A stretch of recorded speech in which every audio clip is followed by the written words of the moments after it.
Mercoledì 27 gennaio, Sant'Angela, è il 27° giorno dall'inizio dell'anno, ne mancano 339 al termine. Il sole sorge alle 7:38 e tramonta alle 17:09. La luna si leva alle 20:59 e tramonta alle 9:09. Il patriarca cede alla Repubblica il terreno di proprietà del seminario, necessario per costruire il tempio da dedicare alla Madonna, affinché questa protegga Venezia dalla peste.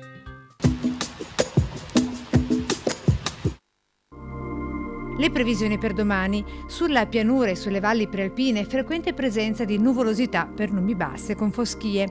Sulle Dolomiti in alta montagna generalmente poco nuvoloso con graduale aumento della nuvolosità nel corso del pomeriggio.